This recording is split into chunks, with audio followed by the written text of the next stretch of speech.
தமிழ் சொந்தங்கள் அனைவருக்கும் துர்காதேவி சரணம் சார்பாக இனிய வணக்கங்கள். புதன்கிழமையில் இப்படி செய்து பார்த்தால் தொட்டதெல்லாம் பொன்னாகும், செல்வம் சொலிக்கும் என்பதை பற்றி இந்த பதிவில் நீங்கள் முழுமையாக தெரிந்து கொள்ளலாம். பதிவுக்குள்ள போறதுக்கு முன்னாடி நம்ம சேனலை இப்பதான் ஃபர்ஸ்ட் டைம் பாக்குறீங்கன்னா மறக்காம ஒரு லைக் பண்ணி சப்ஸ்கிரைப் பண்ணிக்கோங்க. வாங்க பதிவுக்குள்ள போகலாம். புதன்கிழமையில் சில சிறப்பு பரிகாரங்களை செய்வதன் மூலம் வாழ்க்கையில வரும் பிரச்சனைகள் எல்லாமே தீர்ந்து போகும். பொன் கிடைத்தாலும் புதன் கிடைக்காது என்பார்கள். பெருமைமிக்க இந்த புதன்கிழமையில் சில சிறப்பு பரிகாரங்களை செய்வதால் வாழ்க்கையில வரும் பிரச்சனைகள் அனைத்துமே தீரும். எளிமையான சில பரிகாரங்களை செய்தாலே உடல்நலக் கோளாறுகள் நீங்கும், பொருளாதார முன்னேற்றம் உண்டாகும். மாணவர்கள் கல்வியில் படிப்படியாகவே சிறந்து விளங்குவதற்கு இந்த புதன்கிழமை பரிகாரம் செய்வது ரொம்பவும் ஏற்றது. புதன் பகவானை வழிபடுவதற்கு உகந்த கிழமை என்று சொன்னாலே இந்த புதன்கிழமை தான். புதன் பகவானுக்கு உரிய ராசி என்று பார்த்தீங்கன்னா மிதுனம், கன்னி ராசி.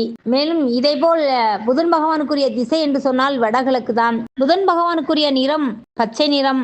புதன்கிழமை என்று அனைவருமே பச்சை நிற ஆடை அணிவது புதன் தோஷத்தை முழுவதுமாக போக்கக்கூடியது. பொன் கிடைத்தாலும் புதன் கிடைக்காது என்பார்கள். அத்தனை பெருமைமிக்க புதன்கிழமைகளில் புதன் ஓரைகளில் வீட்டில் விளக்கேற்றி புதன் பகவானை மனதார வேண்டிக் கொண்டால் மாணவர்கள் கல்வியில் சிறந்து விளங்குவார்கள். சகோதரிகளே, புதன்கிழமையில் புதன் ஓரையில் மற்றும் புதன் பகவானுக்குரிய ஆயில்யம், கேட்டை, ரேவதி நட்சத்திர நாட்களில் புதன் பகவானை வீட்டில் விளக்கேற்றி வழிபடுவது மிகுந்த வலிமை மிக்கது என்றும், தொழிலில் வளர்ச்சியடையலாம், பொருளாதாரத்தில் வளம் பெறலாம், வியாபாரத்தில் இதுவரை இருந்த நஷ்ட நிலை மாறி லாபம் பெருகும், திருமண தடைகள் நீங்கும், சந்தான பாக்கியம் கிடைக்கப்பெறலாம். புதன்கிழமை விநாயக பெருமானை வழிபடுவது சிறந்த நாளாகவே இருக்கின்றன. பார்வதி தேவி தன் கைகளால் கணேச பெருமானை உருவாக்கிய நாள் என்றும் இந்த புதன்கிழமை தான். இந்த புதன்கிழமை என்றும் ஒரு கதை இருக்குங்க. இந்த கோணத்திலும் புதன்கிழமை என்று விநாயகரை வழிபடுவது ரொம்பவும் சிறப்பாக இருக்கும்.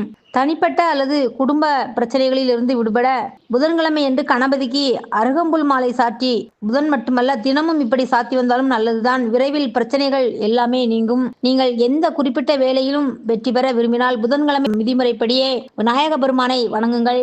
மேலும் புதன்கிழமை என்று காலையில் பசுவுக்கு பசும்புல்லை கொடுங்கள். இவ்வாறு செய்வதன் மூலம் புதன் தோஷத்தில் இருந்து அசுர பலன்கள் உங்களுக்கு விலகும் என்றே சொல்லப்படுகின்றது. அதே நேரத்தில் மன நிம்மதியும் உற்சாகமும் கிடைக்கும். 1.5 கிலோகிராம் பச்சை பயிரை ஊற வைத்து நெய் மற்றும் சர்க்கரை கலந்து காலை அல்லது மாலை பசுவிற்கு உணவாக கொடுங்கள். இதனால் உங்கள் வருமானம் பெருகி மகிழ்ச்சியான வாழ்க்கை அமையும். பொருளாதார முன்னேற்றத்திற்கு புதன் மிகவும் அனுகூலமான ஒரு சிறப்பான நாளாகும். பொருளாதார முன்னேற்றம் பெற புதன்கிழமை என்று பிராமணருக்கு பச்சை பயிறு தானம் செய்வது ரொம்பவும் நல்லது. நல்ல ஆரோக்கியத்திற்காக புதன்கிழமை என்று திருநங்கைகளுக்கு ஆடை தானம் செய்யலாம். அப்படி தானமாக வழங்கும் துணியின் நிறம் பச்சை நிறமாக இருக்க வேண்டும். இது தவிர முளை கட்டிய பச்சை பயிரையும் தானம் செய்யலாம். இது ராகு காலத்தில் தானம் செய்வதை மட்டும் தவிர்த்து கொள்ளலாம். நவக்கிரக திருத்தலங்களில் புதன் பகவானுக்குரிய திருத்தலம் என்று சொன்னாலே அது திருவெண்காடு திருத்தலம் தான்.